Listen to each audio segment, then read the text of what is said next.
Okay, well, Schibsted is one of the media companies that's always being held up as a great example of innovation. So we're very lucky this afternoon to have Andreas Finborud, who's publishing director at Aftenposten, one of the Schibsted businesses, here to talk to us. He's led many innovation projects at Schibsted, both print and digital. He runs a growth media team focusing on high-profit niche magazines and newspapers, including digital magazine streaming product Magazine Plus. So today, Andreas is going to explain why print magazines, slightly counterintuitive, print magazines are central to Schibsted's innovation strategy. So thank you very much. Thank you. Good afternoon. I'm going to talk about how we put print in the heart of innovation in a company which is all digital. I come from Schibsted. Schibsted is a big media company operating all over the world. We have 6,800 employees in 30 countries. The Schibsted story started quite some time back in 1839. Aftenposten, which is the company I work at, started in 1860. So we have a long tradition of being in the print market. Moving on, Aftenposten bought quite many newspapers, and from 2000 we started Finn.no, which is a classified media system, which is large in Norway. Moving further on, we made and bought a lot of new digital companies, and now we are a big competitor in the global market. We are situated in Norway. Norway is in the northern part of Europe, and Aftenposten is based in Oslo, which is in the southern part of Norway, all the way down there. Our portfolio in Aftenposten consists of print and digital, that is the newspaper, which also have digital subscription, and there is pure digital, and there is a publishing department. Our numbers are approximately 250,000 subscribers on print and digital for the newspaper Aftenposten, and for the publishing department, which I run, we have about 150 subscribers, 150,000. I'll now show you our portfolio. We have a #1 timeliness magazine in Norway, which we license content from New York Times and many other significant media throughout the world. We make quite some stuff ourselves through our editorial staff and from freelancers. 534,000 readers for this magazine. We have a history magazine, which from day one became the leading history magazine in Norway when we launched it. Almost 800,000 readers. It's a lot in a country with only 5 million people. We have a cottage magazine. If you go to Norway on a Friday and when you want to have a meeting, you probably won't find anyone at work. That are summer houses or winter houses in the mountains at summertime or wintertime. Also a great magazine. We have a science magazine with over 400,000 readers. We launched it last year. Also a strong brand in the Norwegian market just after 1 year. We have a food magazine. It's called Food from Norway, or Mat fra Norge. Also #1 food magazine in the Norwegian market. When we launched it, our competitors thought that this will be a short-lived product, because if you're going to write about food from Norway, you'll go out of things to write about within half a year. We've luckily proved them wrong. And this product, Aftenposten Junior, is a children's newspaper. The Week Junior was presented before today. We can also show great numbers on these newspapers for kids. We print it like a magazine, but we sell it like a newspaper. Fantastic product. And our digital alibi is Magazine Plus, where we put all of our magazines and invite in other publishers with their titles in a monthly payable service. So this is our portfolio. And our staff how we are staffed. We are very lean, extremely lean. If you see to the right, Mat, or left for you here, Mat for Norge, has one editor and half a designer. 12 issues every year. Very efficient. Most of the content are made from the editor, and he has a budget for buying content from external journalists. Altogether for these products, the editorial staff is 18 people. So very lean, which is possible when you start up new. We don't come from the magazine business. We built it. And we license content and we make it ourselves. Of course, there's also staff, commercial staff in other parts of the organization. Okay, so why expand from the newspaper business to the magazine business? Well, Aftenposten is a brand with 167 years of history. It's a very strong brand in Norway. When we look on top media brands, on trustworthiness, we are quite leading. Number 2 here is NRK Always News, which is a bit like BBC News Service. So we're even stronger than them when we look at the brand trustworthiness, which is great.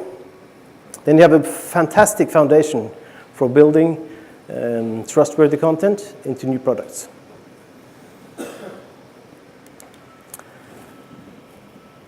But when we want to build new products based on the Aftenposten brand, we need to also bring strength back to the Aftenposten brand. This is how we did it when we looked into Aftenposten history. The Aftenposten brand brings the values of trustworthiness, essentialness, quality, and thoroughness to the history brand. But in order for history to borrow the Aftenposten brand, it also has to bring something back to the Aftenposten brand. And these are the values Aftenposten history brings back. And we also look into how can the new brand, the brand extension, contribute to the category. And for our part, the Norwegian history magazine market was with either large international magazines with no Norwegian content, or there were small Norwegian brands with very niched. So we thought we could build something great and wide, which would be good for the audience. And our other brand criteria, together with strengthening the main brand, is does it make me smarter? Does it make me smarter is a goal for Aftenposten in everything we do. And also, to succeed in the market, it's great to have a magazine with a coffee table effect, where your neighbors see that you read this magazine, you're either smarter or you're more engaged in good things. And as the media market for newspapers, we started this department some 10 years back. We saw that the ad income was falling, and it's also then good to have extra revenue. So this is how the magazine or the newspaper market has gone in Norway since 1960. We started our publishing department in 2005. So if you see the red line, it started to drop approximately exactly when we started with our magazines. And being a media house with newspapers, we have a certain amount of skills that we thought we could bring into the magazine market. We always live for our readers. That is the most important thing we do when we look into a new product. How can we score a great mass of readers for this new product? We also have a scoring model, which I will show you, where consumer sales potential is weighted very high. Ad potential is a great bonus, but it's not our main strategy to succeed in the market. This is innovation criteria tool that we use. You can see the criteria on the top, and the weighting from 1 to 5, where the green is something that we score high in our market. It's very useful when we have a lot of ideas coming in, even though it's quite subjective. It's efficient to pick out what's good and what's not so good when we communicate to other people in our company. We also have an editorial innovation tool where we look at what we think we are great at in green, what we are neutral to our competitors in yellow, and where we think our competitors might be better than us. And what we also do is that we kill our failures hopefully fast. Not always fast enough, but we're very, very willing to take away things that don't work economically. These are the media publishing after we communicate that we were going to shut down 3 magazines. One of them was the magazine of the year in Norway, niche culture magazine, where some people loved it. It looked great, but it was not substantial to have in our portfolio. But this is important. If you try to innovate a lot, you will fail, but that's a lot of learning in it, which is good. We also have available marketing channels within Aftenposten and Schibsted. This is the southern part of Norway, where we have newspaper brands in all major cities.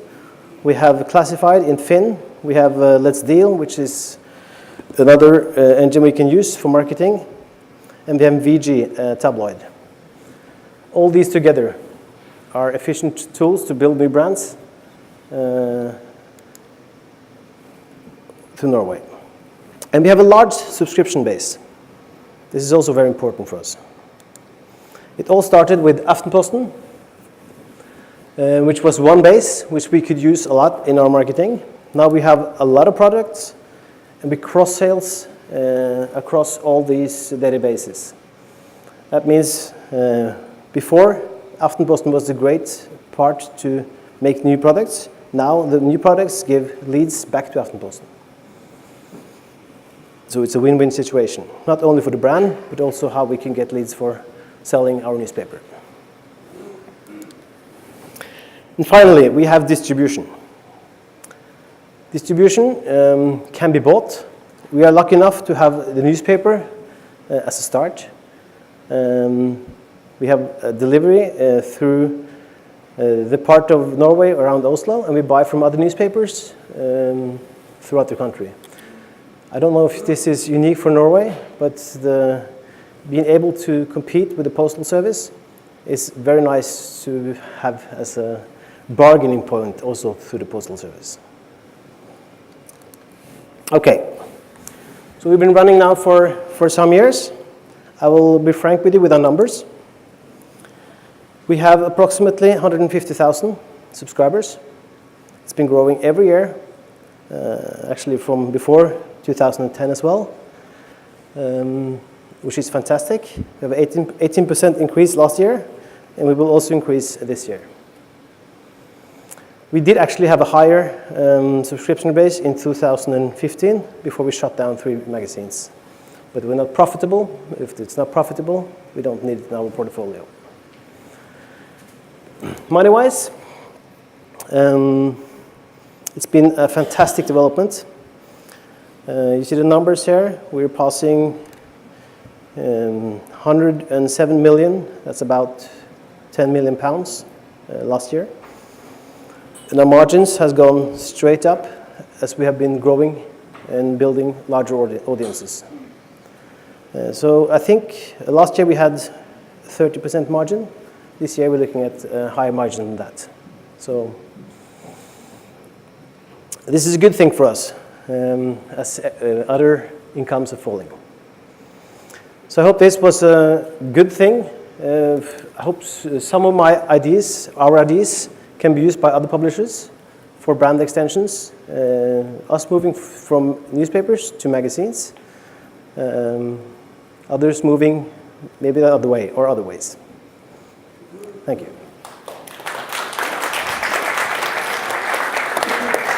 Okay, I was slightly struck by that last slide, which said a 30% margin, which I haven't seen the like of that for a few years in publishing. How did you get there, or how did you manage to do that? That's a really dramatic change, isn't it? It's really dramatic. We are very, very conscious on costs and trying to do things in a smart way. As showed you the editorial staff, very lean production. We have a lean production in printing. We have a look into how we can make it lean in the production flows. We print in Estonia and bring it to Norway. Even though Schibsted has a printing facility in Norway, it's cheaper for us to print abroad. Yeah, so maybe by doing it from scratch, you've managed to establish a much lower kind of like cost and base. We kill our darlings. Sorry? We kill our darlings if they're not Yes, that's true. You're very harsh. Yes, yeah. Right, I think we've got time for one or two kind of questions. Any questions from the audience? No? Stunned silence? What I also think is quite interesting is your focus on Norwegian editorial. Yeah. And what you're basically saying is because you're a relatively small market, most of your competitors are actually imports. And so that's kind of really your point of difference, which I think is perhaps just an interesting learning for other markets. Yeah, but being a small market is one thing, but the amount of subscribers you can get in a product. We have this history magazine, and we license also from other history magazines in much larger countries. But the competition here is harder, while we can get a #1 position in our market quite fast. Yes. Yeah. Which is very important, because you need the volumes. Without the volumes, it's not profitable. Yes, it doesn't work. Yes, yeah. Brilliant. Okay, well, thank you very much. Very interesting session. Thank you, Andreas.